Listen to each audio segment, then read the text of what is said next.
Welcome this evening, everybody. Please be seated comfortably so you can see the teacher for tonight's talk.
On opening the sutra,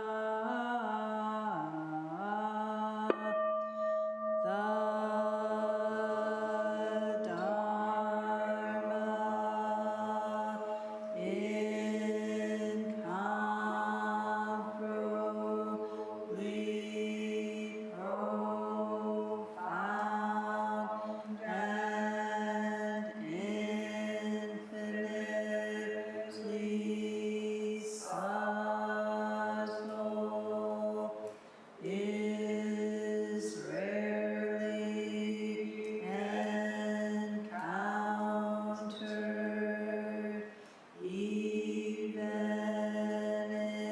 in millions of ages. Now we see it, hear it, receive and maintain it. May we completely realize the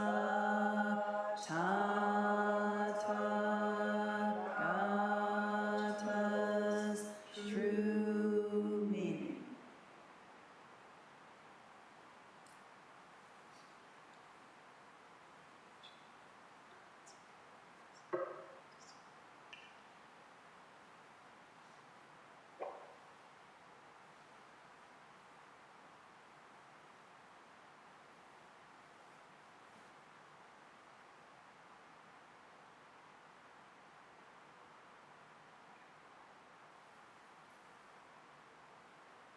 Hey, good evening, everyone. Thank you so much for being here. It's been quite a muggy, hot week. Nevertheless, the ferns at the Abbey are starting to yellow and brown. So they're generally like the first things up in the spring and the first things to go. So the seasons, they go round and round. And the painted ponies, they go up and down. We're captured on a carousel of time. And of course, for one of our Sangha members, her ride is almost up. So please keep Soke in your practice and in your intentions. And she's well equipped for her journey. So today we are going to continue on with case 8.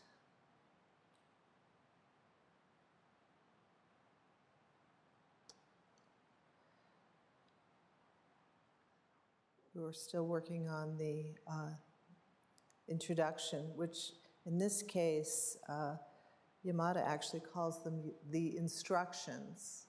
So how to work with the case, what to look for. Sometimes a single phrase cuts off the tongue of all people under heaven.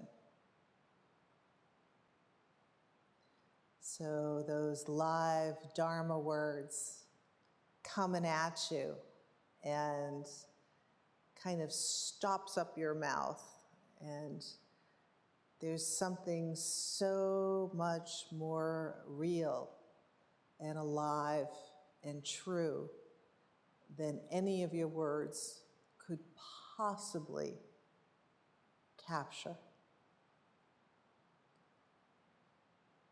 And this is the realm that Zen works in. This is the realm that we cultivate in Zen, so that when we really stabilize in this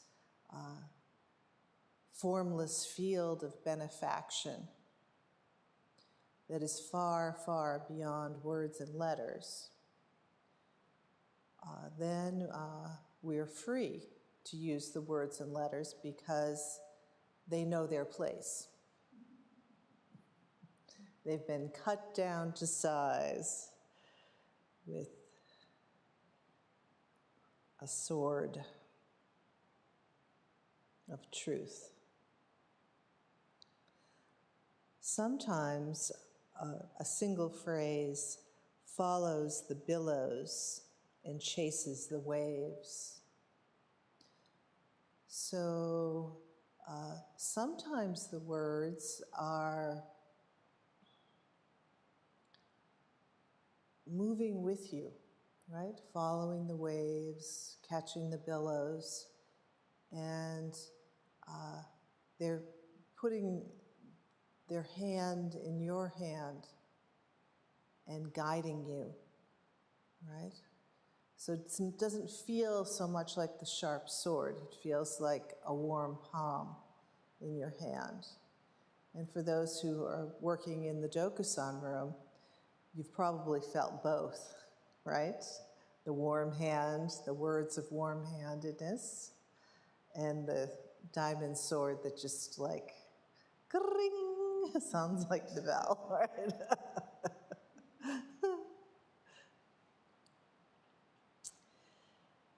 Okay. As for those who can make free use of all things on the way, when two of these adepts meet, who are intimate friends, their states of mind correspond with each other. So, intimate friends, their Dharma eye. One Dharma eye sees another Dharma eye, right?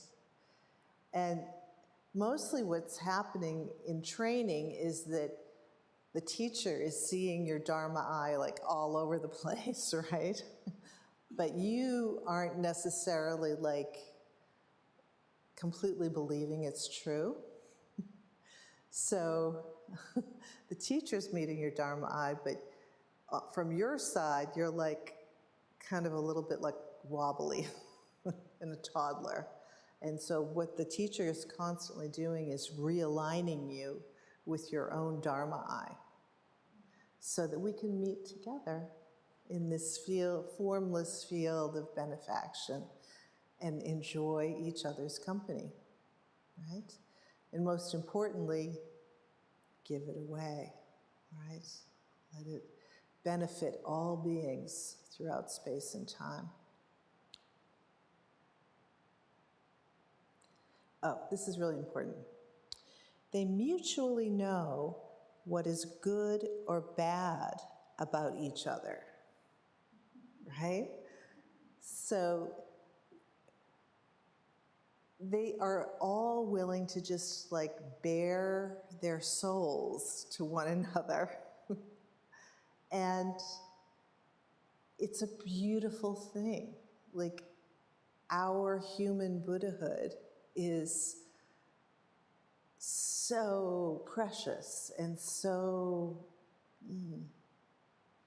I don't, diamondy, blary, beautiful, shiny.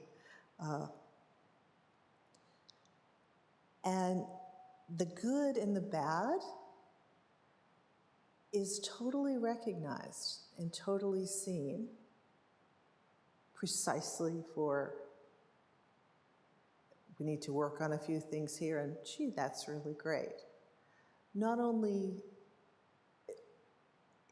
as you're looking at the others and interacting with the others, but most importantly, as you're working with your own mind stream, right?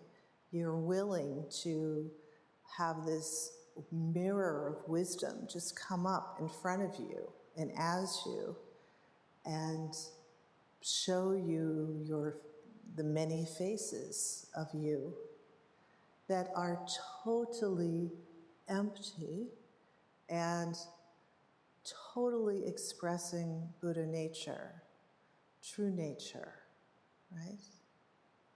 That's why we sit on the cushion for hours and hours and hours, because we want the mind stream to flare up and do all of its acrobatics and everything else. And we are sitting as Buddha while all of that is arising. And it's actually very poignant and very tenderizing and oh so human. Human, all too human, as Nietzsche said. I think that was the title of one of his books. And you see what is good and bad and attest to it respectfully. We need so much more of that attesting to it respectfully. And believe me, that attesting to it respectfully, they say charity begins at home, respect begins at home. The most intimate home that you know, your own mind stream. You really have to respect what's happening. And remember your precepts, using all the ingredients of my life. I vow to realize Buddhahood. And because of emptiness, you're not afraid of the boogeyman. It's like, it's just causes and conditions arising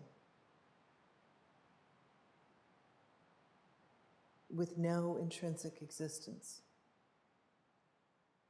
Actually, pretty simple, right? That's not complicated. There's a lot of ink spilled over that. Okay. So this seeing each other's minds, corresponding with each other's minds, respecting each other's minds, those are all the fruits of practice. And again, that respecting each other's minds, I mean, think about part of the real breakdown in communication in our society right now is our lack of respect for other people's good and bad attributes in other people's minds.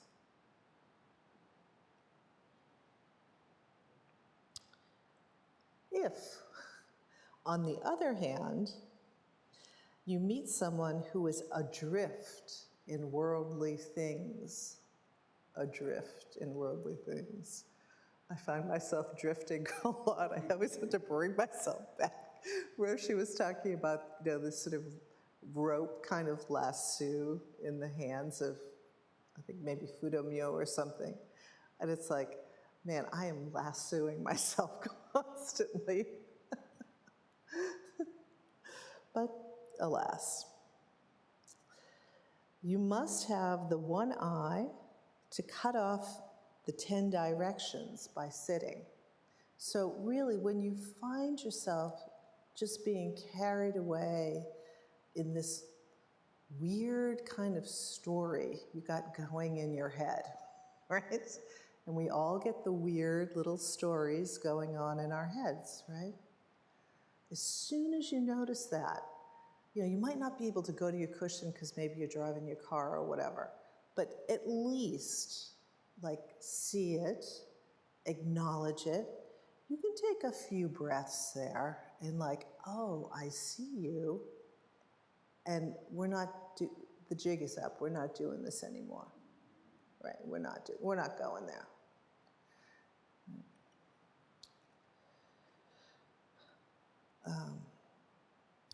To stand like a 1,000-foot cliff. The one eye that cuts off the 10 directions by sitting, and another to stand like a 1,000-foot cliff. So it's a sheer drop, like those cliffs of Dover or something, really sheer. And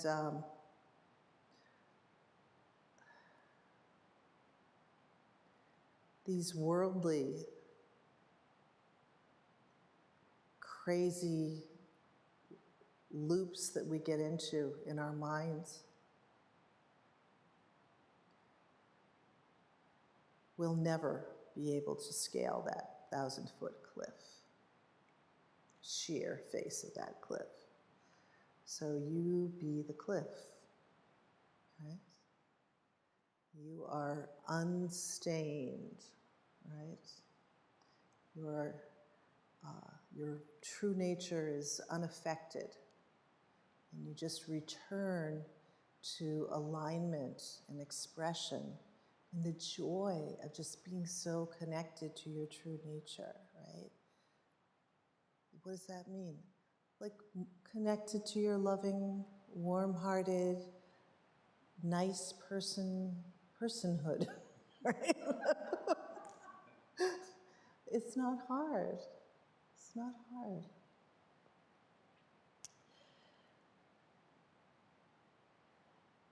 Therefore, it's been said, when a great activity manifests itself, no fixed rules exist. So when we are really expressing awakened, enlightened mind, no fixed rules exist. And you can say something, and normally, I was just thinking of an instance that Kensei told me, Roshi and me today, about visiting Soke, and something just sort of popped out, and it was a little bit definitely black humor, but it was so appropriate to the moment because it was coming from that great, warm-hearted activity. And of course, it just cut right through the room, and it cut through the gloom and doom, right, that was happening. And everybody laughed, including the person that was dying, right? Because it was true, right? No rules. There was a true expression happening, live words. And then going forward. Therefore, it has been said that I just read that, sorry. Sometimes you use a blade of grass as the 16-foot golden body of the Buddha. Sometimes you use the 16-foot golden body of the Buddha as a blade of grass.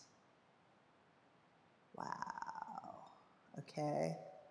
We are definitely in the realm of no rules exist, right? and to be able to play freely there, to let all of the qualities of the mind show themselves in their fullest expression. This is our human birthright. This is the land of the poets, and we all are poets, right? And there's something actually true about that phrase. It's not just a wild, fanciful phrase. And when we see really clearly into that one body of the Buddha, the blade of grass and the statue of the 16-foot golden body of the Buddha are one nature. How is that true?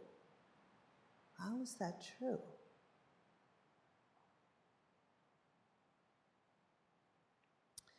Now, just tell me, what principle does this rely on?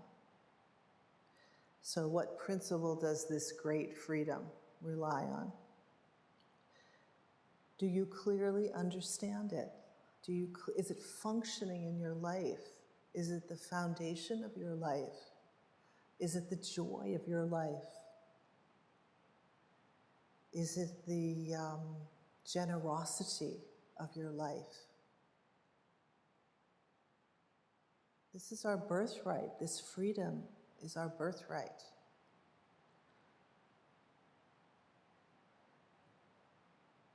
And then, well, I'm going to show you the case and show you how it works, is the next line, essentially. I will try to present a case. Look. Okay. Now, because this is Zen, is it going to be like so obvious? Yes, good. Okay, here's the case. At the end of the summer practice period, so at the end of the Ango, Master Zuigan, spoke to the assembly. Kind of look probably something like this, saying, all through the summer, I've preached to you, dear Sangha members. Look, are Master Zuigan's eyebrows still there? What? And he had some friends sitting in the zendo, and these were actually his elders. So Master Zuigan was the youngest Zen master in the room, and his elders responded to him. Hofuku said, the robber's heart is terrified. Choke said, they're there. Unman said, barrier. And that's the case.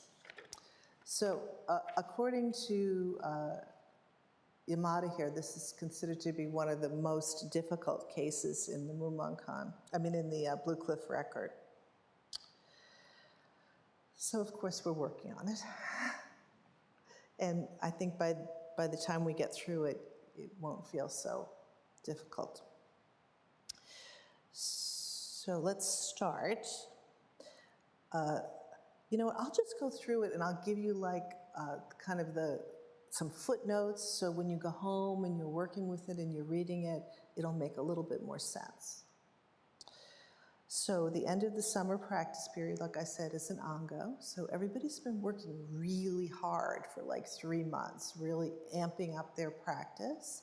And the teacher has been giving a lot of talks, like really trying their best to just open their heart and like somehow teach the Dharma, teach what cannot be taught, basically. So Zuigan asks this really interesting question. all through the summer, I've preached to you, Sangha members, are my eyebrows still there? Well, you have to know what he's like referring to, right? So in Chinese culture, if you're really super wise, your eyebrows grow really long. In fact, I was at Dr. Liu's office the other day getting a treatment, and he had a scroll up on the wall, and it was clearly like probably a medical kind of Buddha type. And it had really cool dragon on it and tiger. But then when you looked at it closer, the eyebrows were just spooling out everywhere in the painting, in the tanka. And I was like, yeah, that's it. So if you're worried that your eyebrows are falling off, it means that you have been preaching the Dharma incorrectly. Yeah. So just appreciate like this incredible human expression. Like here's the Zen master having really like just poured their heart out, done their best, and asking, was that okay? Did I do something wrong? Right? And, you know, there's a special place, I think, in Dharma hell for teachers that preach the incorrect Dharma. And there's something really important for all of us here, because we're all sort of got our hands on the live wire of the Dharma. And I don't know if you've felt it or not, but it is galloping along, right? And it's really hard to kind of keep up with all of the changes and all of like we're all changing so rapidly individually. We're not the same person today that we were yesterday because, I mean, we're practicing the Dharma, so that spiritual development is just really accelerated. So it's hard to even know that you're talking to the same person today that they were yesterday, because they aren't. And then the mandala itself, the temple itself is growing. The whole culture keeps shifting, keeps shifting, keeps shifting. And, you know, demands and expectations one day are different the next day, because the temple is growing. The mandala itself is asking so much more of us. And the bar just keeps on getting raised and raised and raised. And it's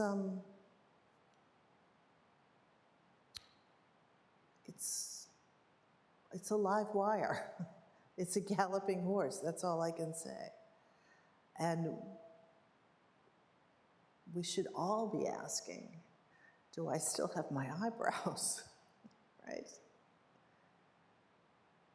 And the key, though, is to know that when we're asking that question, it is always from the side of our Buddha nature. Even though we're checking and we're not sure, that checking and not sure is itself an expression of our Buddha nature, an expression of emptiness.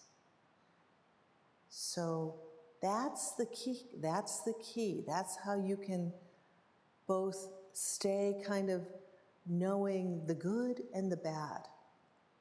And they both have equal weight, in equal measure, because they're both empty. Do you understand what I'm saying? This is really important, actually, because we've all got our hands on the live wire. And that tsunami, I don't know, it might hit, the shores of Ohio here, I don't know. There's a lot going on. So we have to stop there. Sorry. But read along, case 8, and the robber's heart is terrified. I should probably give you just a little bit of that. So in Zen, the robber, like in this case, the teacher, his elder is calling him a robber, right? So you have to know what they're taking, right? For the whole case to make sense. The robber here is Master Zhuigan, taking away his own delusions and the students' delusions. Okay? In that activity, he's terrified, right? We're all terrified. This being terrified, again, is not separate. And in fact, if we're not a little terrified, something is wrong. Really wrong. Okay, that's all I can do. Sorry, thank you.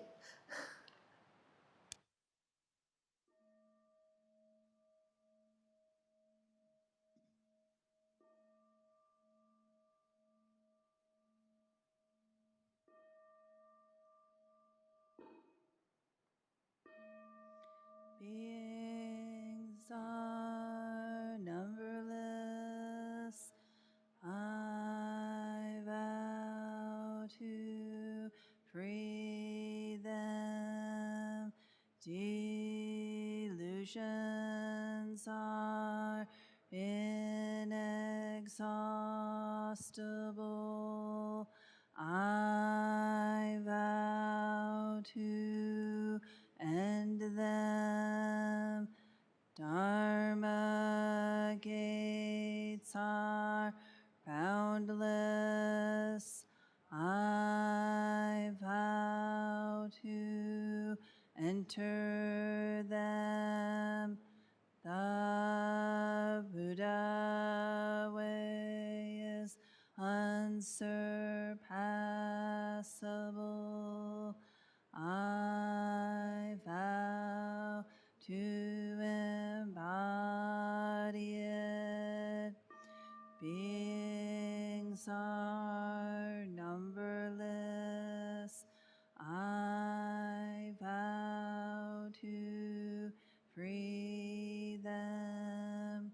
Delusions are